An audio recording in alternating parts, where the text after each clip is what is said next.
17 তারিখে টাকা ঢুকবে তো, 17 তারিখে ঘোষিত টাকা 17 তারিখে পাবেন।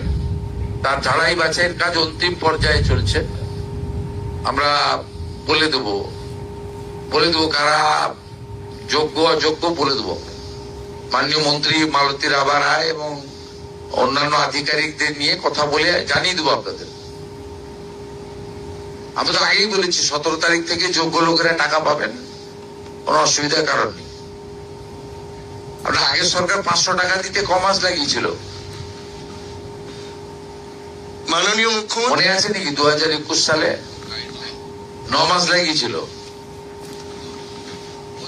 প্রতি মাসে ভেরিফিকেশন চলতো। অতএব এসব বলে লাভ নেই, আমরা ঠিক যোগ্য লোককে দিয়ে দেবো। আমাদের সংকল্প পত্রে কমিটমেন্ট আছে যে যোগ্য মহিলা দিদি রয়েছেন, বোন রয়েছেন, যার পাওয়া উচিত 25 থেকে 60 বছর বয়সে, তিনি পাবেন অগ্রাধিকারের ভিত্তিতে। কোনো চিন্তার কোনো কারণ নেই, এতটুকু চিন্তা করবেন না। আমরা জুন মাসে 28 লক্ষ মহিলাকে দিয়েছি, আমরা জুলাই মাসে 1,19 লক্ষ মহিলাকে দিয়েছি। এবারে সংখ্যা বাড়বে এবং ঝাড়াই বাছাই হচ্ছে। আমরা 17 তারিখে টাকা ট্রান্সফার করা শুরু করব।